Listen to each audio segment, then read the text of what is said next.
Kapatid, alam mo ba na may laban na nangyayari araw-araw sa loob mo o sa loob ng isang Kristiyano? Dito laban sa pagitan ng ibang tao at sa iyo, kundi laban sa pagitan ng laman at ng espiritu na nasa loob mo. May mga pagkakataon na gusto mong gumawa ng tama at sundin ang kalooban ng Panginoon, pero may humihila sa iyo pababa. May boses na nagsasabing, okay lang yan. Wala namang makakaalam, gawin mo na. Ito ang tinutukoy ni Apostle Paul sa Galatians chapter 5 verse 16. Pakinggan mo kapatid.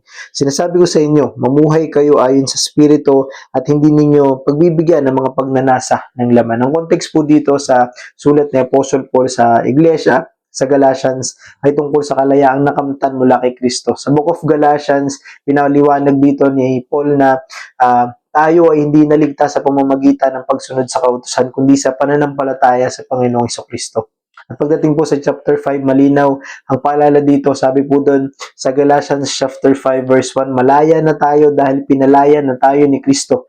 Kaya magpakatatag kayo at huwag nang paalipin pang muli. Ang ibig sabihin po dito na huwag nang paalipin pang muli ay sa laman natin, the sinful nature. Dahil may dalawang nature po ang nasa loob natin, nasa loob ng isang Kristiyano. Ang laman o yung sinful nature at ang espiritu, ang banal na espiritu ng Diyos.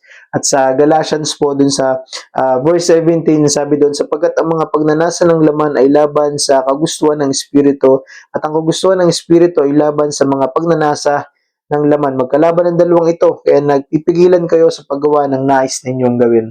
Ibig sabihin po, palagi may spiritual battle na nangyayari sa loob natin. Ano po yun? Ano po yung laban na yun? Ang mamuhay ayon sa spirito po kasi ay hindi nakabase sa emosyon o sa nais natin. Ito ay pamumuhay na pinamumunuan ng banal na spirito. Ang spirito na yun ay yung binigay ng Diyos sa mga sumasampalataya sa Panginoong Kristo. Tandaan natin, na sinabi sa Ezekiel chapter 36 verse 26 to 27, sabi po doon, bibigyan ko kayo ng bagong puso at bagong espiritu. Ang masawayan ninyong puso ay gagawin kong pusong masunurin. Bibigyan ko kayo ng aking espiritu upang makalakad kayo ayon sa aking mga tuntunin at masunod ninyo ng mabuti ang aking mga utos. At ano po ang bunga ng pamumuhay ayon sa Espiritu? Sabi po sa Galatians chapter 5 verse 22 to 23, subalit ang bunga ng Espiritu ay pag-ibig, kagalakan, kapayapaan, at tiyagaan, kabaitan, kabutihan, katapatan, kahinahunan, at pagpipigil sa sarili. Hindi po ito gawa ng tao, kapatid. Ito po ay bunga ng Espiritu sapagkat hindi po ito nais ng laman natin. Dahil iba pong nais ng laman. At ano po ang pagnanasa ng laman? Binanggit po ito sa Galatians chapter 5 verse 19 to 20. Hindi may kakaila ang mga hilig ng laman, pakikiapid, kahalayan, kalaswan, pagsamba sa mga Diyos-Diyosan, pangungulam, pagkapot sa isa't isa, at napakarami pang iba. At ito ang pagnanasa ng laman na laban sa Espiritu.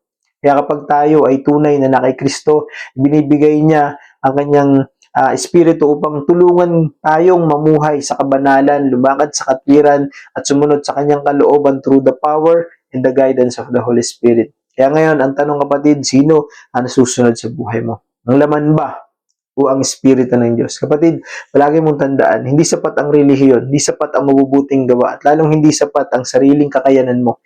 Ang kailangan mo ay totoong pagsuko kay Kristo. Kung ikaw ay lumalakad pa rin sa laman, sa galit, kasalanan, at dito sa mundong ito, malinaw ang mensahe at paalala sa iyo ng Panginoon, magbalik loob ka sa Kanya, kapatid. Lumapit ka sa Kanya. Magtiwala ka sa Kanya ng buong puso at kaluluwa. Bigay mo sa Kanya ang buong buhay mo. At habang araw-araw kang lumalakad kasamang banal na Espiritu, kapatid, mararanasan mong tunay na kalayaan. Hindi kalayaan sa paggawa ng kasalanan, kundi kalayaan mula sa kapangyarihan ng banal na Espiritu. So walk in Spirit, kapatid, and you will not gratify the desires of the flesh. Amen?